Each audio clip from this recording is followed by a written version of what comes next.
We'll grab him early. Chronic, how's it going, man? It's going. Tough outcome last night. Tough wake up this morning, but it is what it is, man. Chronic Hoosier, yeah, he was. We were all hanging on that.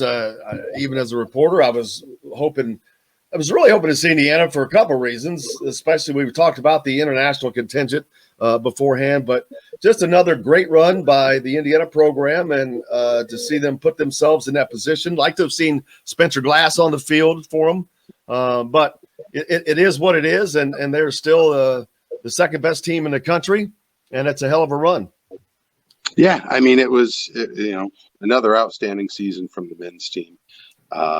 You kind of take it for granted they do it so frequently with such regularity. It doesn't take away from just how remarkable it is at the end of it.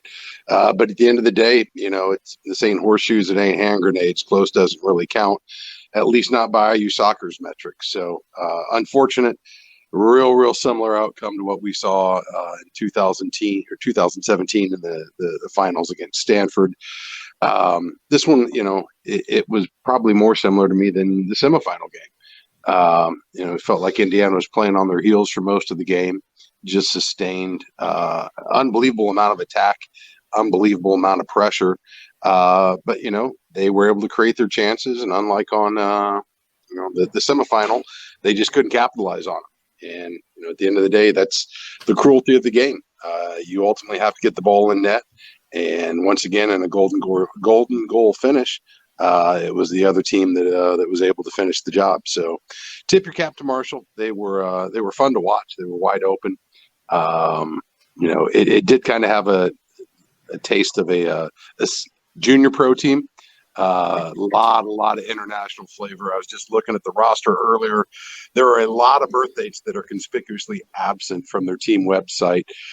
So who knows exactly what that was comprised of, but that's been the case for several years now. You saw it throughout this tournament, and IU capitalized on the international market a couple decades ago, and were able to bank a couple of stars on the backs of a group of Russians, among others. But it's just a tough loss. Tough to see Indiana play defensively so much with so much talent up top, but with no, I believe there's no super draft this season for the MLS. So be real curious to see just how much of that talent Yeggs is able to return and what they can build on for next season, which should be a more normal season to what we're accustomed to.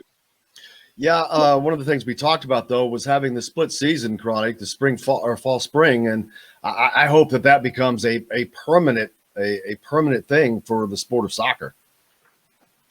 Personally, I'd love to see it. I know Yeggs has been advocating for it. It's just it puts all the northern teams at such a tremendous disadvantage as the games go on and the tournaments begin, and the outcomes become so much more consequential.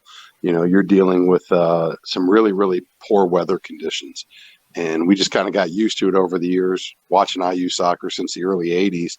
The worse the weather was, the bigger the games usually were. And while that's kind of something we've grown to take for granted, it's like watching playoff football up at Lambeau sometimes. It's unfortunate when the pitch becomes, a major factor in game outcomes. And it was really nice to get a taste of what that could look like with the split season format where you're playing finals, and previously we were worried about frostbite. This tournament, what we saw was a lot of players cramping just because their bodies hadn't fully acclimated to that different climate that you get down south. So I'd love to see him go there. We've talked about it for years. Now they've got tape of just how good the product can look when the conditions are favorable for top level soccer.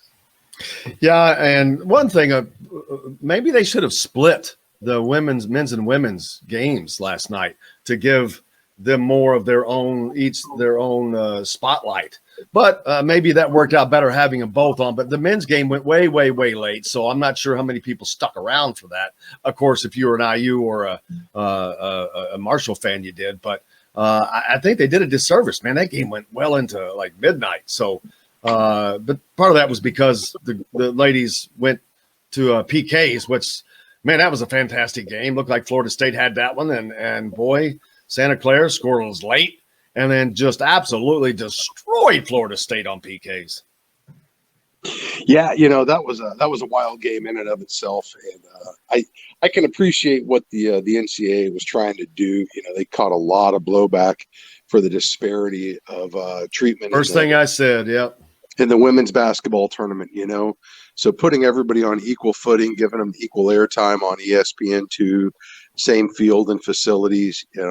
I don't necessarily have a problem with that. It was a little frustrating for a 75-minute delay before they could finally kick off. But that's life in soccer, just be grateful it's not the older era where they did have PKs and they just played to a golden goal conclusion. We could have been up till 3 a.m. had that been the case. But, at the end of the day, as putting aside my feelings as an IU fan and the disappointment of the outcome, I do feel like for the sport of college soccer as a whole, though, men's and women's, it was a great opportunity to showcase their product in prime time.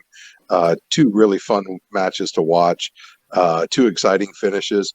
I've been a soccer fan in Indiana for the better part of my life. I started playing the game at 3 at the Jordan YMCA up in Indy, and I bore a lot of criticism from all my Midwestern brethren about the game, and just all the slander towards it, mainly because they didn't have the exposure, they didn't have the experience watching it. So I've been an advocate for a long, long time. That's not going to stop now. And no different when the Pan Am Games came to Indianapolis in '87. Any chance you get to showcase the sport at the highest level to as many people as possible can only help and grow the game, and hopefully reap some additional benefits for all the programs involved individually as well. I know it's a heck of a portfolio Todd Yeagley's putting together, even though he wasn't able to finish the job. When you can continue to compete, 3 out of 4 years you're in the Cup, 2 finals. It is everything that we expect the program to be, and then some.